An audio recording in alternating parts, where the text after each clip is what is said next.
Bonjour à tous, aujourd'hui je vais vous faire un petit tuto pour vous expliquer comment fonctionne l'effet gyroscopique d'une moto ainsi comment l'utiliser pour un débutant. Premier point important, la moto dans sa conception, il n'y a pas 36 000 pièces dessus, ce n'est pas une voiture.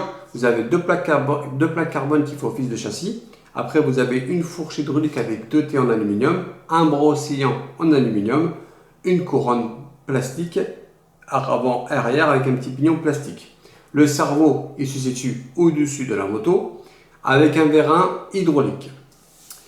En termes d'emplacement ESC, l'ESC se place toujours au milieu du cadre selon les emplacements des motos et le moteur un poil reculé par rapport à la moto. Je pense que c'est par rapport à une question de répartition des poids, il est un peu plus à l'arrière qu'à l'avant.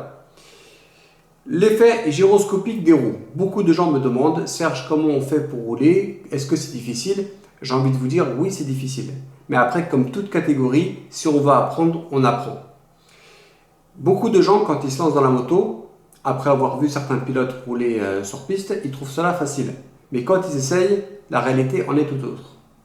Donc moi, ce que je conseille déjà avant tout, quand vous achetez une moto, renseignez-vous auprès de votre club si vous avez des pilotes moto.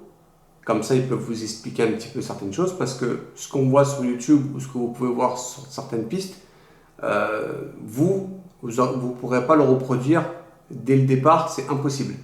Moi, ce que je conseille souvent aux gens, quand vous achetez une moto RC, vous la prenez, vous allez sur un parking et apprenez à faire des 8, apprenez à freiner, à comprendre le comportement de la moto. Et une fois que vous avez bien assimilé tous les aspects de la moto dans son comportement, à ce moment-là, les tests en piste, pour moi, pourraient être effectués. Mais avant, entraînez-vous sur un parking, cela est vraiment très très important.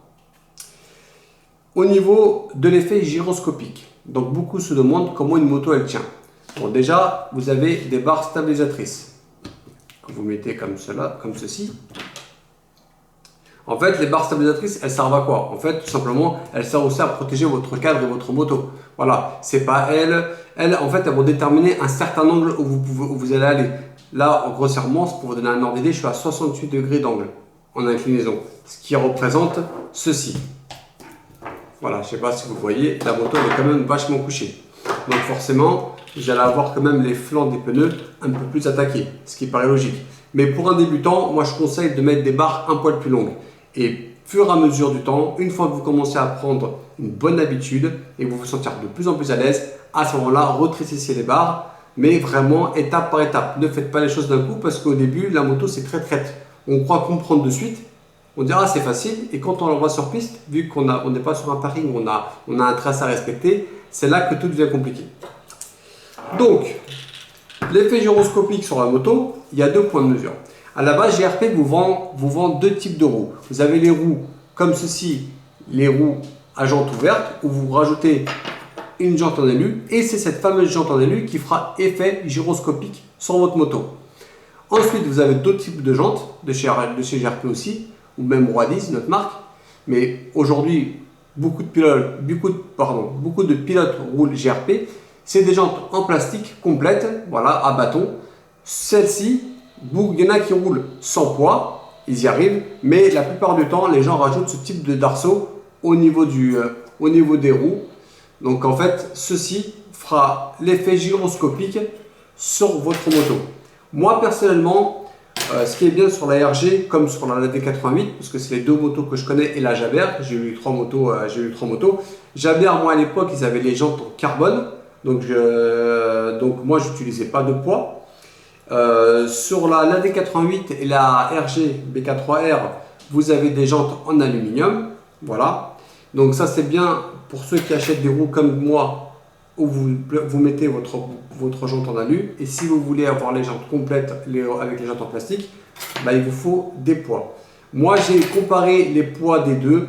Personnellement, on est un poil plus lourd avec les jantes en aluminium, mais moi c'est ce que j'apprécie parce qu'en fait la moto elle a un effet gyroscopique plus important, mais elle est plus facile à relever et elle pardonne peut-être plus que si vous avez des jantes sans poids. Voilà, parce qu'une moto sans poids va faire elle va être peut-être plus agile, mais elle va être aussi, elle pardonnera beaucoup moins qu'avec l'effet gyroscopique, elle aura tendance à pardonner plus les erreurs.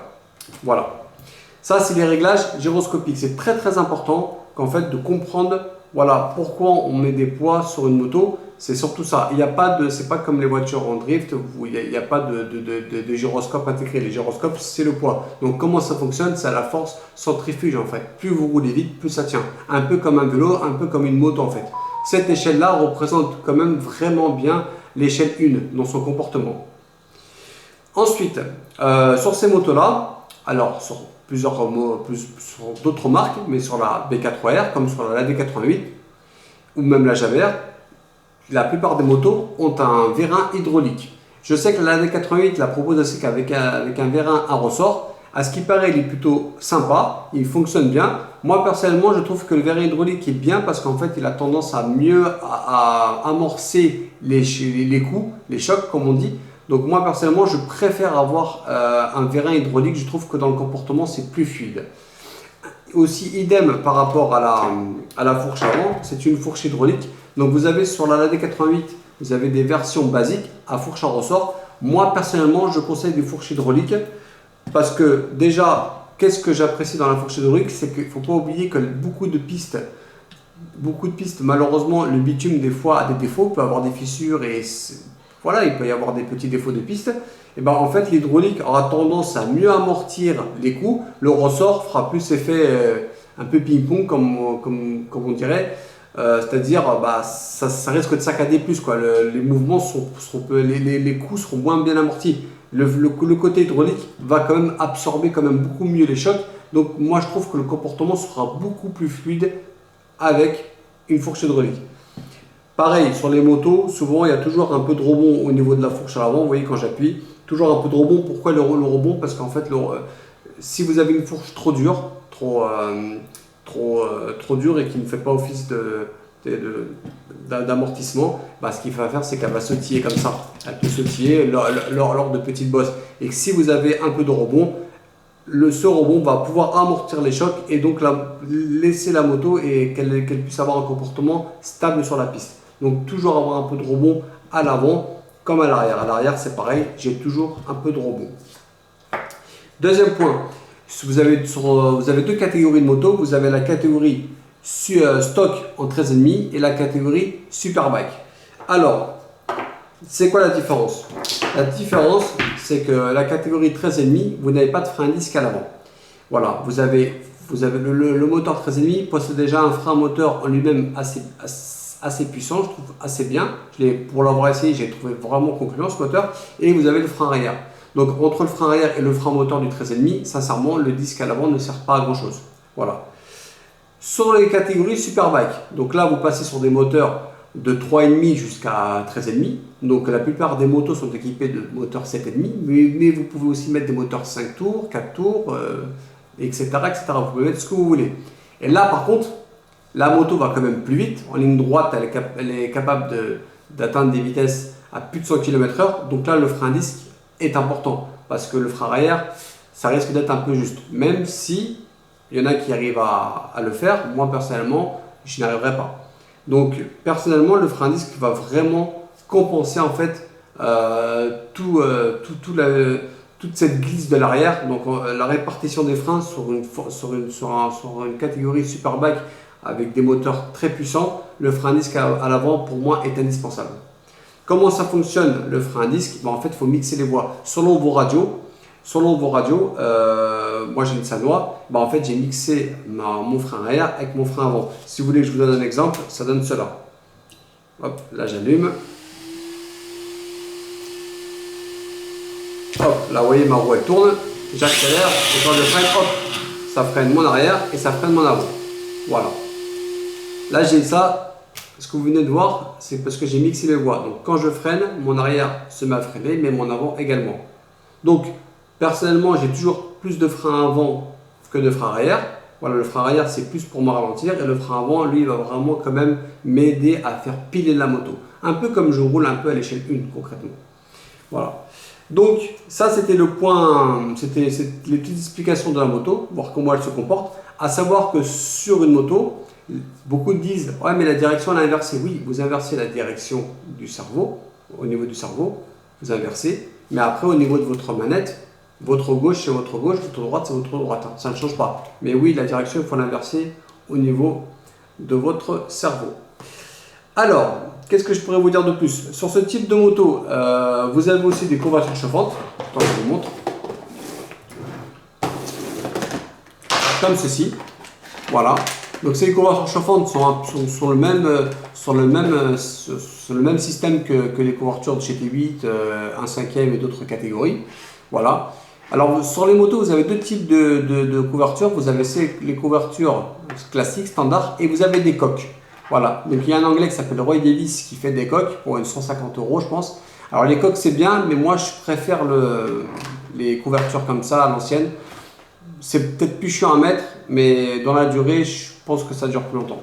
Après, moi personnellement, depuis le début, j'ai jamais eu de problème. Ça fait des années que j'ai ces couvertures, elles ont toujours bien fonctionné, donc je vois pas l'intérêt de changer.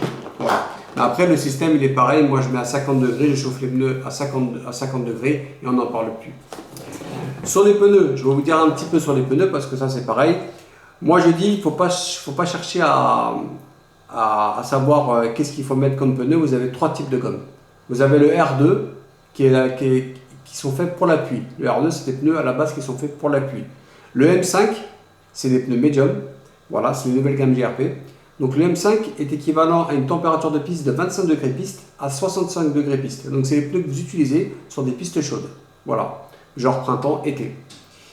Et les M3, les fameux M3, ceux que j'ai sur la moto, sont pour des pistes qui vont de 10 à 25 degrés. Donc selon les pistes que vous avez, et selon aussi l'endroit que vous êtes en France, parce que moi j'ai la chance d'être dans le sud de la France, donc il fait chaud. Donc souvent, à partir du printemps, même des fois en automne, je peux encore rouler en M5 parce que les températures de piste me le permettent. Mais peut-être dans certains endroits de France, peut-être beaucoup de gens rouleraient qu'en M3 par rapport aux températures qui sont quand même plutôt basses. Donc privilégiez le M3. Voilà. Donc voilà, moi c'était cette petite explication sur la moto. J'espère qu'elle vous aura un petit peu éclairci sur les questions que vous vous posez. Moi je vous le dis et je me répète, si vous achetez une moto, vous avez divers prix. Chez l'AD88, chez Monsieur Olivier Sampietro, les motos elles vont de 300 à 700 €. Mais honnêtement, vous avez un très très bon produit. Rapport qualité-prix, les pièces sont fabriquées en France. C'est une bonne machine. Moi, franchement, je le dis pour des gens qui débutent et qui n'ont pas un gros budget, je pense que c'est une moto qui apporte énormément de qualité. Donc, moi, personnellement, je l'approuve. C'est une super moto pour l'avoir essayé. Moi, je roule en RG parce que ça fait des années maintenant que je roule RG. Je me suis habitué à ce châssis. Certes, les pièces sont plus chères. Le châssis, celui-ci, c'est le châssis champion du monde.